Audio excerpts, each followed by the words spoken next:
Well, I started queuing at 1 o'clock this morning. I think there were 700 when we got here. There are masses and masses of people, but they all seem perfectly happy to queue. So cold, I think all of our toes have given up completely. The ice was frozen on the fountains in Trafalgar Square. Yep. That's how cold it is. I was sort of dreading the queue, but I knew that it just had to be done, like one of those things that you have to see because it's not going to happen again. It was worth bearing the cold. It was worth lack of sleep. It's a piece of history in the making.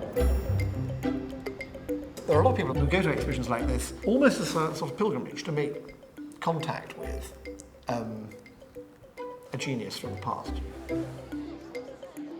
It's the quality of the response that's taken me by surprise. The passion behind the response, people coming back more than once, people feeling really that they needed to do this not just because of this extraordinary name, but because they were going to experience something extraordinary. Leonardo talks about love a great deal. He talks about the depiction of the soul, and something in these pictures speaks soul to soul, inspires love. It's very, very difficult to define, but I saw it happening over and over again as I walked around the show and watched people watching.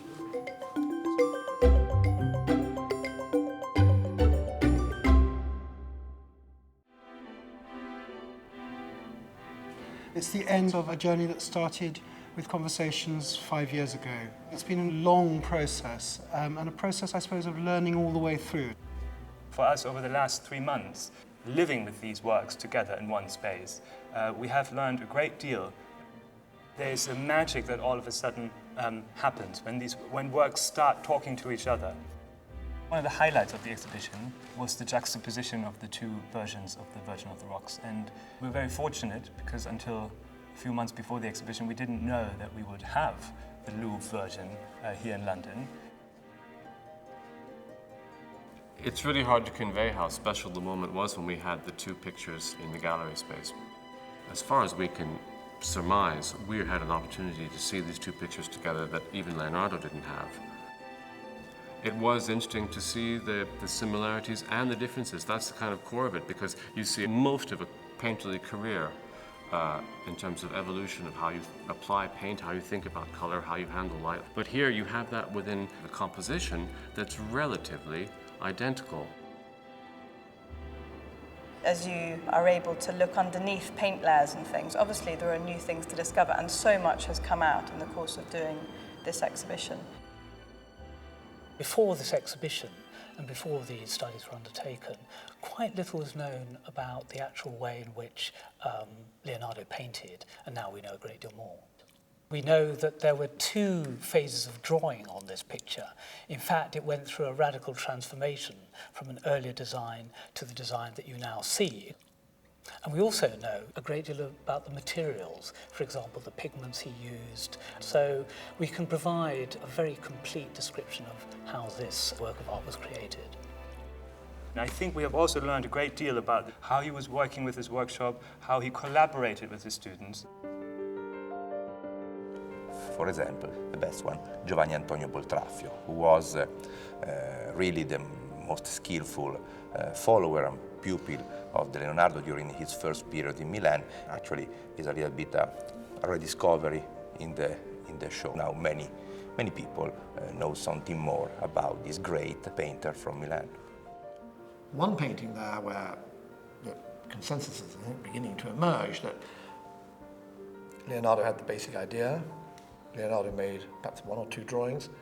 Boltraffio made more drawings, and then it was painted by yet another artist. I chose to exhibit Leonardo's paintings with works by assistants, pupils, collaborators, but also with drawings. This has been a really unique opportunity to bring together pretty much all of the related drawings by Leonardo for the Last Supper. One of the things we really wanted to do was to be able to show the public, if you like, the process of Leonardo's thinking. The way he started with very rapid, very quick preparatory sketches, and then what happens in the final painting, which our copy shows, is Leonardo created this very choreographed, dramatic composition. So many other things he was interested in. like the psychology of vision or the nature of optics, the character of light. All of these things had an impact on his painting. And this exhibition wants to put the painting back into the centre of things.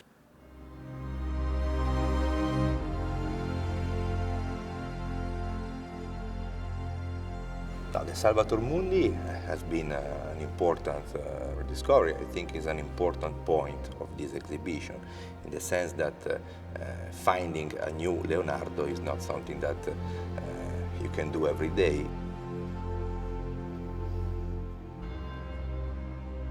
All of us at the National Gallery thought very hard indeed about including the Salvator Mundi in the exhibition. Obviously it's a picture that has only just been attributed to Leonardo and it's in private hands. We felt in the end that the case for its attribution to Leonardo was sufficiently strong for this to be the moment where we would put it together with other works to see how people felt.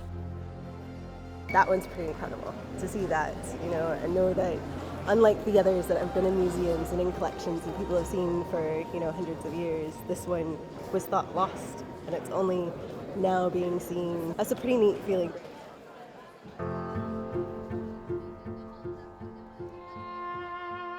There is a lot to be learnt still about Leonardo. What I've been amazed by is how profound and layered and endless the viewing experience is. This process of endless revelation, whereby it's almost as if onion layers are being peeled away, and yet you never ever quite get to the core. I think that it's this spiritual quality in Leonardo's work that has raised this exhibition to the event it's been, in the sense that it's not just about the name, it's about something to do with the way in which these pictures speak to people across time.